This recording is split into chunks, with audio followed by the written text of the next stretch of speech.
This is a show on capital-based macroeconomics, which actually is much more broad than the business cycle theory, although that's the most well-developed aspect of Austrian macro, so that's what I'll focus on.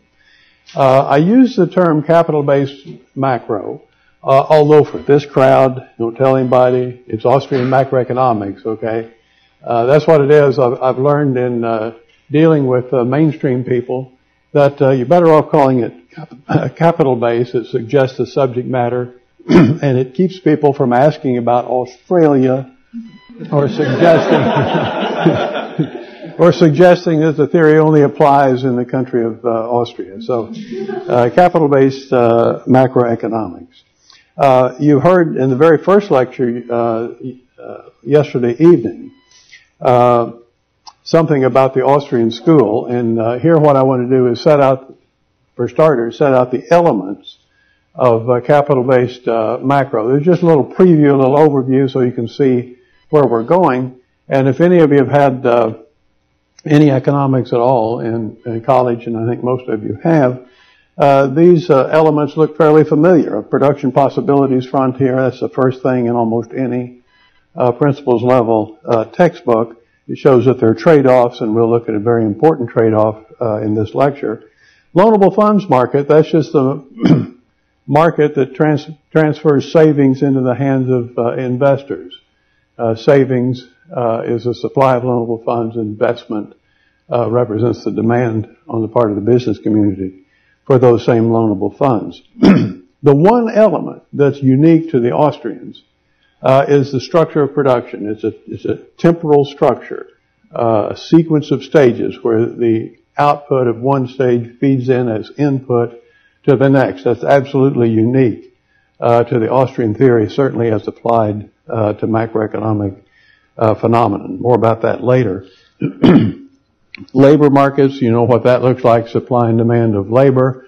The only difference here is that they're stage specific. In other words, there are stages of production, and the market conditions for labor differ systematically in an important way among the different stages of production. Now, in application, we'll have two applications. One is sustainable growth, and I won't hold the punchline till the end. Sustainable growth has to be supported by saving. You have to abstain from consuming things you've produced so that there's something left over to use to build the productive capacity of the economy. And then unsustainable growth, well, it turns out that's triggered by credit expansion by a central bank. It doesn't involve any saving at all. In fact, it induces some dissaving, but at the same time it triggers growth. Nonetheless, it's not sustainable. You get unsustainable growth. And even at this point, I can show you a big difference, an important difference between the mainstream and the Austrians. The Austrians have the time element on the ground floor as an endogenous variable. And it shows up in that structure of production. So time counts for a lot in the Austrian theory. You probably got that from Murphy in the last lecture. And taking time into account, we get a blend between the short run and the long run. And we can show how something that goes on in the short run, such as the effects of credit expansion, result in the long run as goods move through the structure of production in a bust. Okay, so you get a boom bust by taking into account both short run and long run. What we see in the mainstream is that short run, long run are introduced up front as a way of segmenting the different topics of macro. Okay, you want to talk about business cycles? Oh, that's short run. Now you want to talk about growth? Oh, that's long run. But the two never merge. There's no connection between them. And that merging or that connection between them is what we get in capital-based macro. You heard in your very first lecture, the one last night, about Mises and Hayek, mostly about Mises, of course. But this theory traces to 1912, when Mises put it together using elements from Swedish economics and from British economics and some homegrown Austrian Economics. Menger talked about orders of goods, which is the same thing as stages of production. And the theory was developed in the 20s, late 20s and 30s and later by F.A. Hayek and others, but boy, F.A. Hayek is the one that looms large as the developer of the Austrian theory of the business cycle. It was Hayek who introduced that Hayekian triangle, the stages of production that I think Murphy talked about a little bit in the last lecture. So let's start off with a methodological point that is going to dominate, in some sense, this lecture in a certain way, and I'll explain. A point made by Hayek, and the truth of it simply comes in its stating. I mean, you state the point, and you say, yeah, of course, who would deny? And his point is that before we can ever ask how things might go wrong, we must first explain how they could ever go right. Okay, so if you want to know how the market can get derailed, how it can become discoordinated, fine, that's a worthwhile thing to investigate. But first, let's see how it could ever be coordinated. Okay, what's the market process that gives us a growth rate that's actually sustainable? And only when we've fully answered that question can we say something about what happens when things go awry. Now, the point is typically observed in the breach. In other words, it's ignored. Certainly by Keynes, because Keynes didn't think anything could go right. He thought the market was doomed to failure. It was an inherent flaw in the market economy, so he spent no time suggesting that things might even go right. But it's a point that Hayek sticks to, and for our lecture, it means that a good part of this lecture, if not most of it, will be in showing how things can go right. And then we'll see that once we see how things could go right, it's almost a corollary about how things could go wrong. Okay? The business cycle theory becomes a corollary of our understanding of what the market process is that gives us sustainable growth. And we'll see how that develops. Okay, we'll start out with this production possibilities frontier. And the key thing about the frontier is that it shows alternative uses of resources. So we'll put up a graph here. It has consumption on the vertical axis, investment goods on the horizontal axis. And the thing is downward sloping. It means that you can get more of one, but only if you give up some of the other. That's what the trade-off is all about. It's bowed out because some resources are better at producing consumer goods than investment goods, and some are better at producing investment goods rather than consumer goods. So the trade-off works against you the further you go in a particular direction. It's very standard production possibilities frontier in that sense. Under favorable conditions, which really means if the market is working like Alfred Marshall and a lot of other economists says it does, then the economy will find itself somewhere on the production possibilities frontier. In other words, markets clear, prices fall in response to surpluses or rise in response to shortages, labor markets, factor markets, output markets, and the economy ends up somewhere on the frontier. In fact, it's on that frontier we say the economy is, quote, fully employed. Okay, fully employed. If you're inside the frontier, you're in a recession. If the economy is trying to push beyond the frontier, we say it's overheating. Okay, standard terminology. There's even some scope, it turns out, in this construction, and actually in most constructions in your textbooks, there's some scope for moving beyond the frontier in real terms, but only temporarily. In other words, the PPF is defined as sustainable levels of output of consumption goods and investment goods, which suggests you can have unsustainable combinations, which are just outside the frontier. The economy is overheated and is not going to work out for you. Okay, that's the idea. Now, this frontier is in every textbook, as I've said, and it emphasizes the concept of scarcity. It shows the trade-off, and so on. Sometimes it's used to show growth in the economy, but it's rarely used for in a macroeconomic construction. I challenge you to find any other macro construction where the PPF is incorporated as part of the analysis. And it turns out that using the PPF gives us one of the sharpest contrasts between the Austrian school and the Keynesian school. How many have had at least a principles course where you learn a lot of Keynesian macro? Okay. Oh, okay. Had to learn that stuff. And what you learn is that you take consumption, that's C, and investment, I, and what do? You add them together. C plus I. C plus I. That's not a trade-off. You're just piling expenditures on top of expenditures. This shows you that there's a trade-off. Okay? The production possibilities frontier. Okay, so that difference will show up later, even in this particular presentation.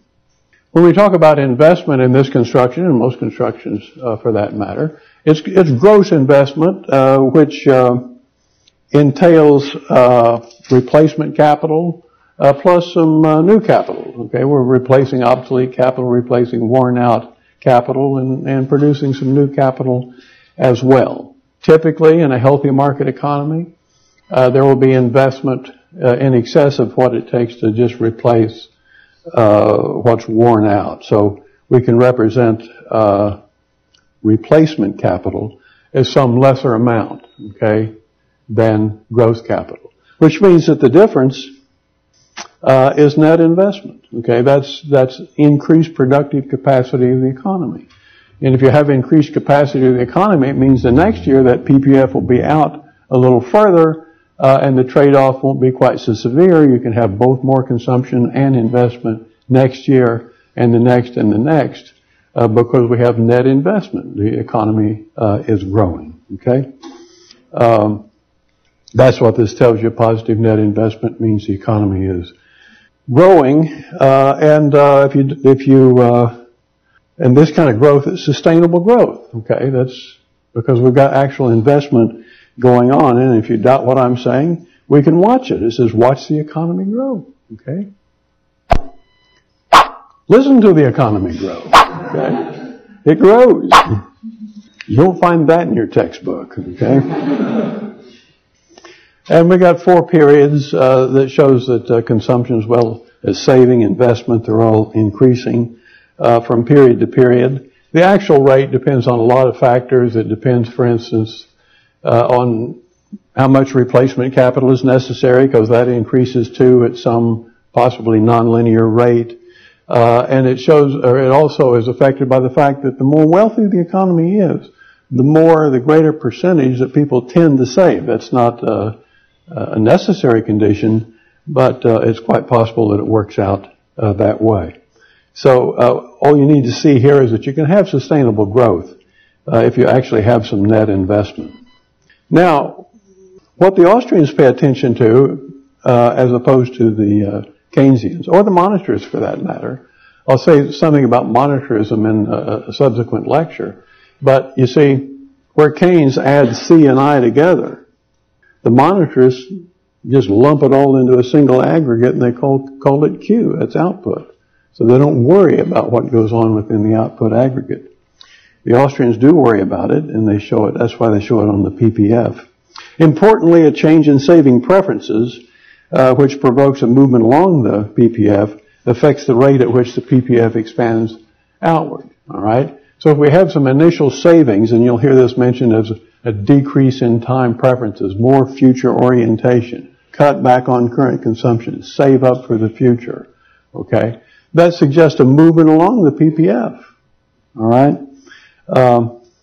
So it was supposed that people become more thrifty, more future-oriented. They reduce their current consumption and save instead.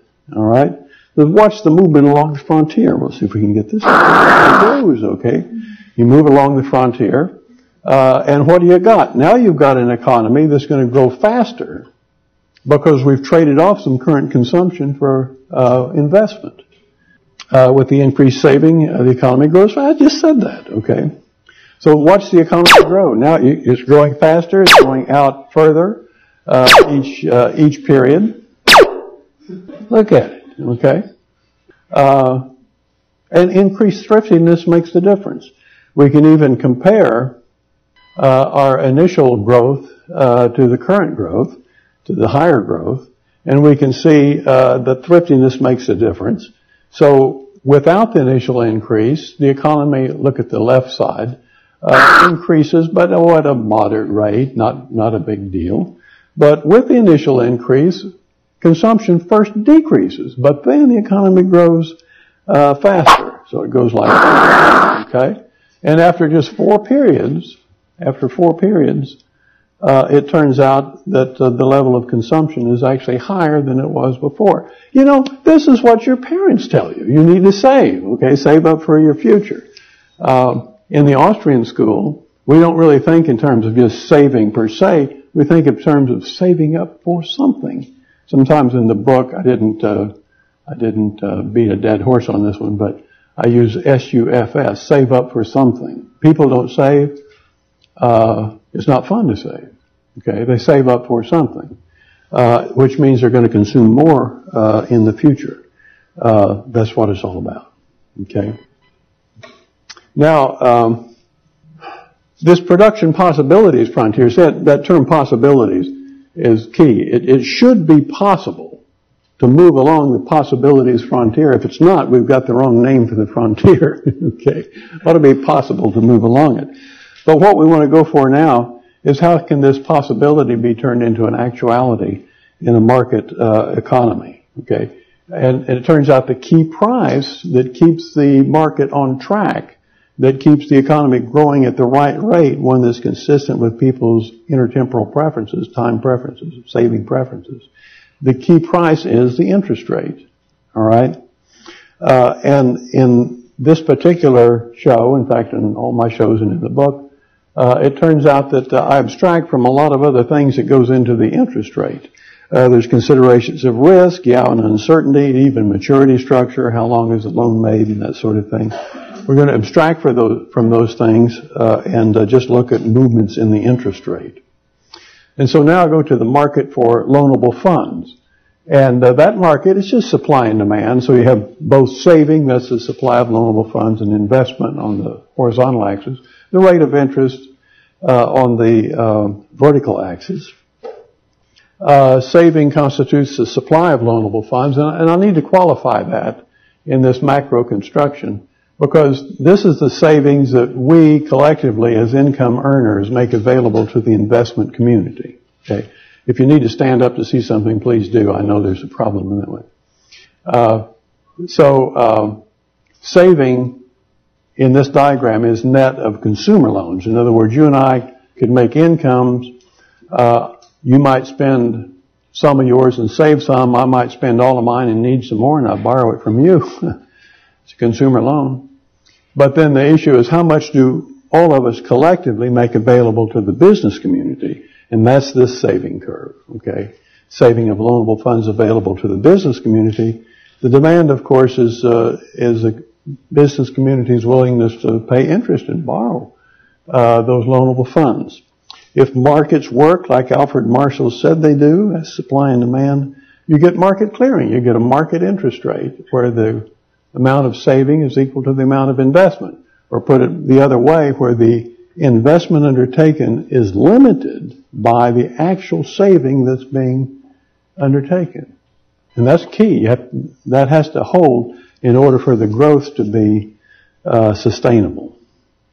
Now, this is an interesting tidbit here, that an Austrian economist, Böhm-Bawerk, and Maynard Keynes actually agreed with one another on something.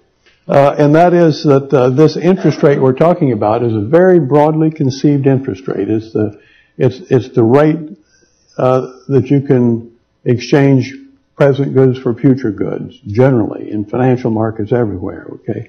It's a very broadly conceived one. And the thing that is equilibrating is the supply and demand for loanable or for investable resources. In other words, the resources that the business community takes command of with the funds they borrow is, in fact, the investable resources that allow the economy to grow. Okay? A lot of this text you don't really need to read. I'm telling you all about it, but you can read it. And you can download this from my website and look at it as well. So that's the investable resources. Where have you seen that before? Well, it was also in the PPF diagram, wasn't it? Okay. Loanable funds theorizing is identified with Dennis Robertson, who was a British economist, contemporary of Keynes. There he is, Dennis Robertson, a friend of Keynes, at least when Keynes wrote his treatise on money, but Robertson was kind of critical of the treatise on money, so Keynes didn't let him read the general theory, okay, before it was published. Here's an interesting tidbit, too.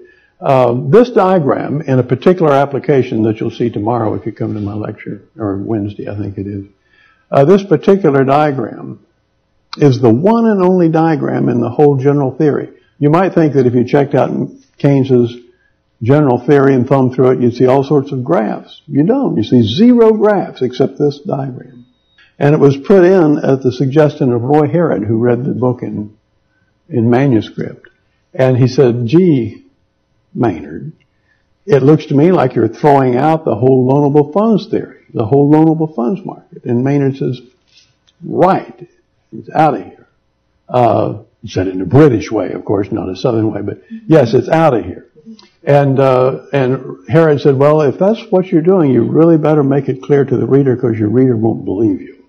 And so Keynes said, fine. So he put the graph in, threw it out. Okay. So here's what I'm throwing out. The interest rate doesn't do its job. So that's the only graph in the general theory. Now, a lot of the theorizing that the Austrians do is based on this loanable funds market. Although the Austrians, they don't draw too many graphs. They're just funny that way. Okay, graphs are good. But Austrians tend not to draw too many of them. But if you read the prose, you can see that's exactly what they're doing. So let's look at the loanable funds market and assume once again that people become more thrifty. They decide to save more. How do you show that? Well, it's a shift of that saving function to the right, which drives down the interest rate, creates incentive for more people to invest. Okay? So watch the saving curve shift right where here it goes. Saving shifts right. You get a lower interest rate. You get more investment. Investors are willing to invest more because they can get the credit more cheaply. And that's the market at work for you and for me. Again, this will give you sustainable growth because you got actually more saving, which means people aren't consuming as much as they're producing. They're producing, getting income for having produced, but not consuming as much. So they're freeing up resources to be used for investment purposes. Now what I want you to see is those two graphs we've already shown, they hook together. They go together. They tell two different aspects of the same story. So again, loanable funds there, and production possibilities upstairs. And you can see that loanable funds put saving and investment into line with one another. It restricts investment to the level of saving. And the production possibilities frontier shows you then what combination of investment and consumption you can have with the economy full employed. The market adjustments, of course, keep the economy fully employed. So now with this construction, once again, they're showing the pattern of changes. And so as before, I'm going to assume that people become more thrifty. All right? And we're going to watch some change here. So what I want you all to do now, you have to turn your head sideways so that you can look at one curve with one eye and the other curve with the other eye. But you know what's going to happen, and it's going to be a very coordinated story, isn't it? Watch. An increase in saving, and you get a movement along the PPF, okay? So the increase in saving means a reduction in consumption, and you can see that up there. Consumption is reduced. It incentivizes more investment, and there it is. You've moved along the PPF. Okay, and so now the economy is in a position to grow faster. That's what this tells you. Now, as simple as this seems, and as logical as it seems, and coherent, cohesive as it seems, we've already run afoul of Keynes completely. Keynes denied that the economy could ever work in this way. And what he claimed, you see, here you get more investment while people are consuming less.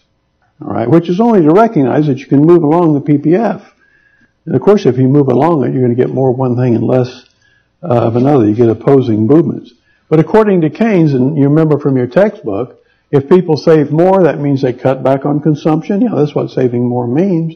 If they cut back on some consumption, then producers cut back on production, then workers lose jobs, and they cut back more, and the economy caves in to depression. It goes inside the frontier. All right? That's the Keynesian story. And in fact, that whole story is known, and this comes directly from the general theory, as the paradox of thrift. That's the paradox of thrift, that by saving more and therefore consuming less, you essentially kill the economy. Okay? And production goes down, and employment goes down, and consumption goes down further. It's a multiplier thing. You know, the economy spirals down into to a depression.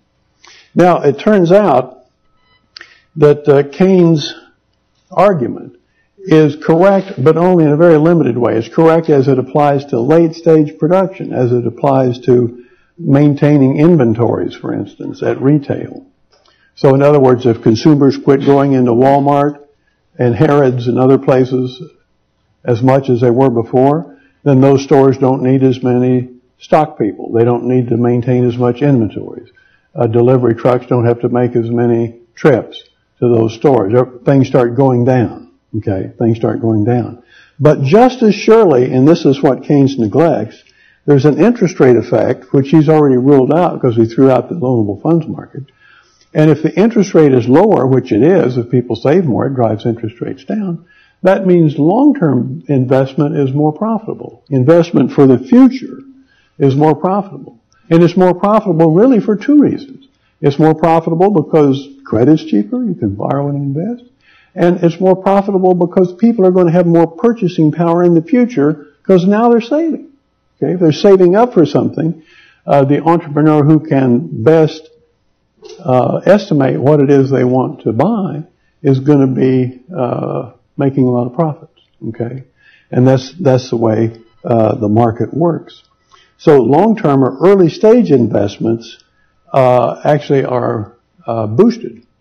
So you get a differential effect in the investment community. The effect isn't just a wholesale effect on investment as a summary magnitude.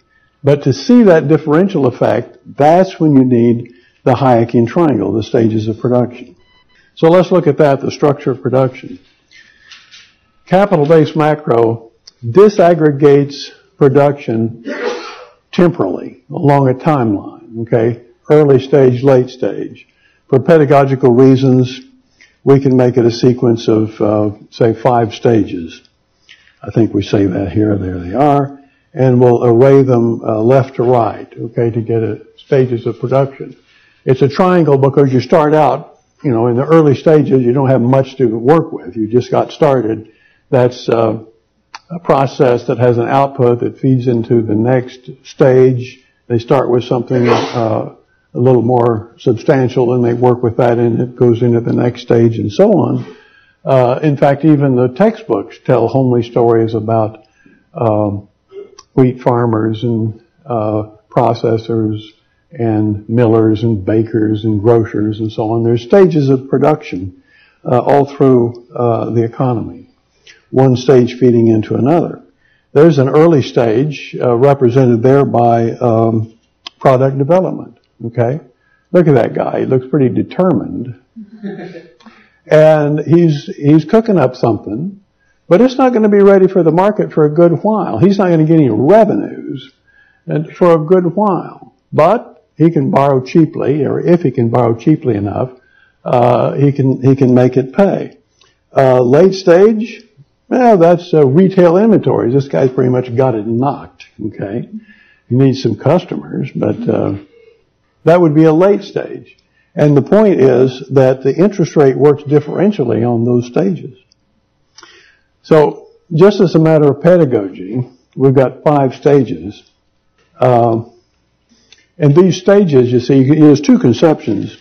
One is that, as I've said, one stage feeds into another, but of course all stages exist at the same time. So we can have people losing jobs in retail trade and gaining jobs in a research and development lab, okay? And so you can shift from late stage to early stage without doing any time travel, right? Watch the resources, goods, and process move through the stages of production. You want to see that again? Okay. That's what Hayek has in mind. They move through the stages of production. That's the temporal dimension. Okay. Now, together these stages form a Hayekian triangle, and sometimes we just draw the triangle, and so we'll leave out the separate stages, just call it a triangle like that. And in a growing economy, the triangle increases in size along with the expansion of the production possibilities frontier. Let's see how that works. There's the frontier. And here now, I don't have a change in time preferences. It's just the economy growing at some rate that's based on savings. It's not itself changing over time. And so we watch the PPF and the structure of production expand together. So it expands at all stages, early stages, late stages. It's got a bigger triangle. You've got more output as the years go by, something like that. Okay. Importantly, though, if people choose to save more, it causes a reallocation of resources within the structure. That's key, and that's totally alien to Keynesian economics or Chicago economics, for that matter. Let's see how it works.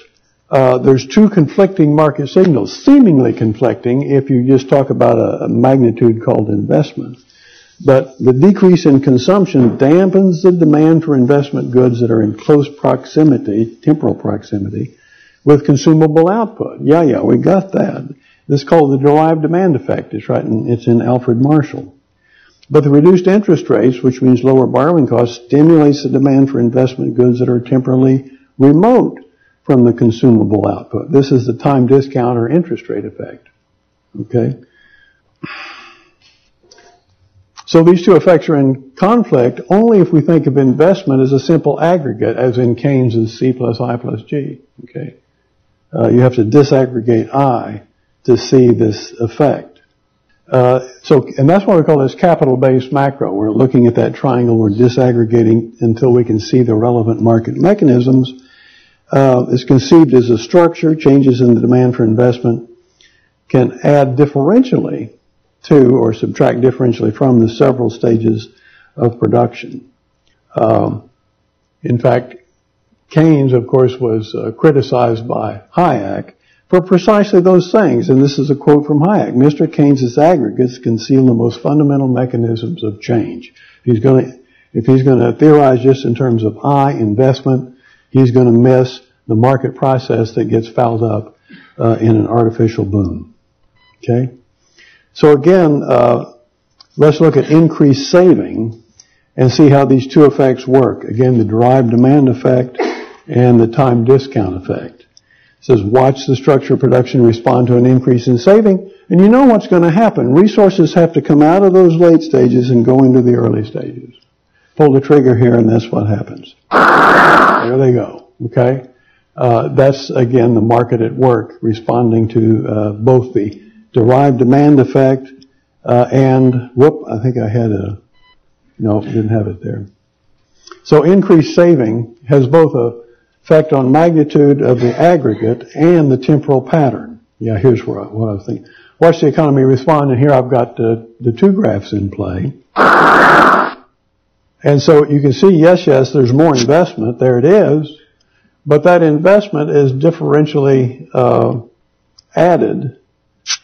So you get a decrease at the late stage and an increase in the early stage, and I made those two things bigger. It's the net, it's the difference in them that amounts to the increase in investment. So the whole Austrian focus is on that differential effect. And see, if you just look at that triangle, you can see what's going on. That differential effect is going to skew output into the future. And that's exactly the response you want from an increase in saving. People are saving up for something in the future.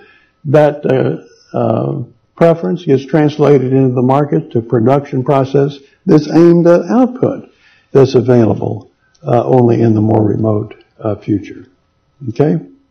That's what this says. You don't need to read it. Okay. Again, we got more rapid growth. And the point I want to make here, and again we have to watch with both eyes, if you look at that triangle, you see that consumption first falls when those resources leave, but then it rises at a pretty fast rate because you've got growth. And you see the same thing as you saw before with the PPF. And so let's watch that. And I'm going to plot that on the time graph. But look at the top two graphs. You see there, the consumption first falls and then rises. All right? Now, if I plot downstairs here, I'm going to plot consumption as it relates to time, just consumption over time. The economy was growing, not so fast, but it was growing. And then people saved, it means they cut down on consumption, and it grew faster. All right? So let's watch this. There's the economy growing, there's the saving, and now it grows at a faster rate, like so. And eventually it will even surpass what consumable output would have been had it grown along the same track as it was initially.